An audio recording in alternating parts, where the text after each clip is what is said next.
ایک آدمی جو دیوبندی تھا بہت پریشان تھا اس بات پر کہ شیعہ کہتے ہیں ہم حق پر ہیں اور اس پر دلائل دیتے ہیں، بریلوی کہتے ہیں ہم حق پر ہیں اس پر دلائل دیتے ہیں، غرض ہر فرقہ کہتا ہے کہ ہم حق پر ہیں اس پر دلائل دیتے ہیں۔ مجھے سمجھ نہیں آتا کون سی اس نے مجھ سے سوال کیا۔ استاد جی سمجھانے کا ایسا طریقہ بتا دیں کہ میں اس کو سمجھاؤں اور اس کا اپنا ظاہر ہونے لگے۔ اس کا سب سے آسان طریقہ یہ ہے کہ آپ ایسے آدمی سے کہو کوئی ایک مسئلہ آپ چن لو اور اس مسئلے پر مختلف علماء کی کتابیں دیکھ لو اور مختلف علماء کے بیانات سن لو، پھر آپ فیصلہ کرنا کہ کون ٹھیک ہے اور کون غلط ہے۔ ہر آدمی کہتا ہے نا کہ میرا مذہب ٹھیک ہے، تو اسے کو کوئی ایک مسئلہ چن لو اور اس مسئلے پر مختلف علماء کی کتابیں، عبارتیں اور ان کے بیان سن لو، پھر اپنے ضمیر سے پوچھنا کہ ٹھیک کون ہے اور غلط کون ہے۔ اگر تقلید شخصین کے بقول ناجائز ہے تو وہ بھی تو آپ صلی اللہ علیہ وسلم کی تقلید کرتے ہیں، تو کیا یہ ناجائز نہیں، شرک نہیں؟ دیکھیں یہ سوال آپ کا ٹھیک نہیں ہے۔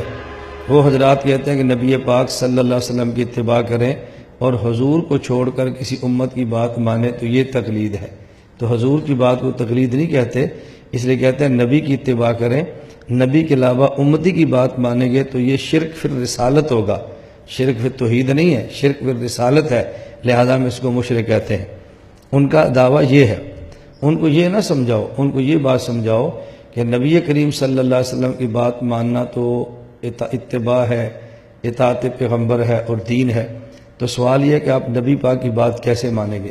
حضور پاک کی بات جو بتائے گا تو امتی ہوگا، اس امتی پر اعتماد کریں گے تو بات مانیں گے، اعتماد نہیں کریں گے تو بات کیسے مانیں گے؟ تو پیغمبر کی اتباع کرنے کے لیے بھی کسی امتی کی تقلید کرنی پڑتی ہے تو پھر نبی کی بات ملتی ہے۔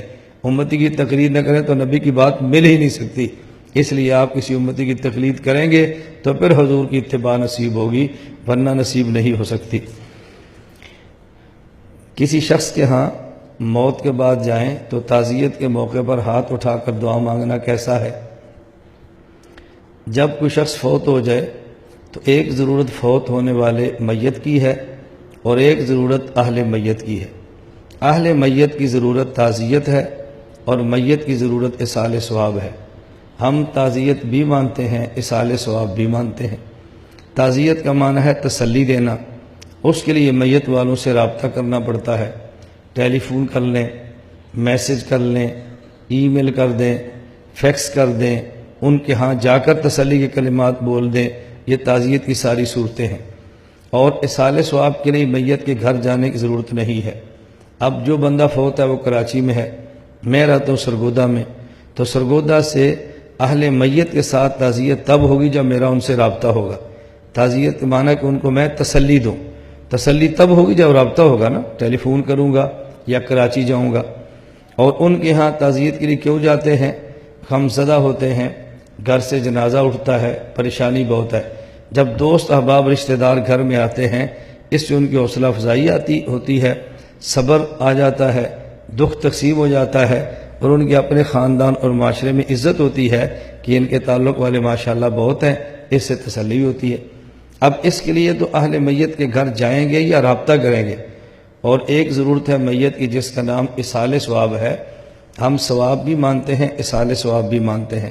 ثواب کا معنی ہوتا ہے عمل کریں اجر خود لیں، ایصال ثواب کا معنی عمل کریں اور اجر کسی اور کو دیں۔ تو ایصال ثواب کے لیے ہمیں یہاں سے کراچی جانے کی ضرورت نہیں ہے، یہاں سے پڑھ کے یا نیک عمل کر کے میت کی روح کو بخشیں گے تو ایصال ثواب ہو جائے گا۔ اب جو میت کے گھر تعزیت کے لیے جاتے ہیں اور وہاں دعا مانگتے ہیں، وہاں دعا مانگنا ضروری نہیں ہے، لیکن دعا مانگے تو اس کا ثبوت بھی ہے، اور ہاتھ اٹھا کر دعا مانگے تو اس کی گنجائش بھی ہے۔ صحیح بخاری میں ایک روایت موجود ہے، حضرت شیخ سرفراز رحمۃ اللہ علیہ نقل فرمائی ہے کہ امام بخاری نے ایک باب قائم کیا ہے، باب غزوۃ اوطاس۔ نبی پاک صلی اللہ علیہ وسلم غزوہ حنین سے فارغ ہوئے، حضرت ابو موسیٰ اشعری رضی اللہ عنہ کہتے ہیں کہ نبی پاک صلی اللہ علیہ وسلم نے ابو عامر صحابی کو بھیجا ایک کافر کے ہاں، اس کا نام تھا درید بن السمہ، قتل کیا، وہ مارا گیا۔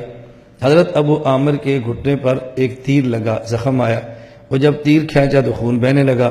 حضرت ابو عامر کو یہ یقین ہوا یا کسی حد تک گمان ہوا کہ شاید اب میں زندہ نہ رہوں۔ انہوں نے حضرت ابو موسیٰ اشعری رضی اللہ تعالیٰ عنہ سے فرمایا کہ جب نبی پاک صلی اللہ علیہ وسلم کے پاس جاؤ نا میری شہادت کے بعد، تو فرمان لگے یبن اخی، اے میرے بھائی کے بیٹے، اقر ان نبی صلی اللہ علیہ وسلم السلام، حضور کو میرا سلام دینا، وقل لہ، اور آپ سے عرض کرنا استغفر لی، کہ حضور میرے لیے دعا کریں۔ ابو موسیٰ کہتا ہے وہ شہید ہو گئے، میں حضور کے پاس گیا، میں نے آپ کا سلام دیا اور دعا کی درخواست کی۔ نبی کریم صلی اللہ علیہ وسلم وضو فرمایا، ثم رفع یدی، پھر آپ نے ہاتھ اٹھا لیے اور آپ نے دعا مانگی، اللہم اغفر لعبید ابی عامر، اے اللہ ابو عامر عبید کی مغفرت فرما۔ اور پھر آپ نے دعا مانگی، اللہم اجعل یوم القیامہ فوق کثیر من خلقک من الناس، اے اللہ قیامت کے دن اپنی مخلوق میں بہت سے لوگوں سے ان کو فضیلت عطا فرما۔ اب دیکھو اللہ کے نبی خبر ملی تو آپ نے ہاتھ اٹھا کے دعا مانگ لی۔ حضرت شیخ فرماتے ہیں کہ موت کی اطلاع ملے اور ہاتھ اٹھا کے دعا مانگے، یہ تو صراحتاً ثابت ہو گیا۔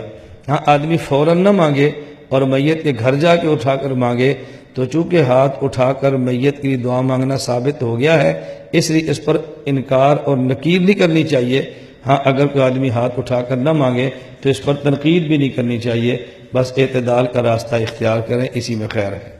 لا إله إلا الله، لا إله إلا الله، لا إله إلا الله، ما لنا رب سواه.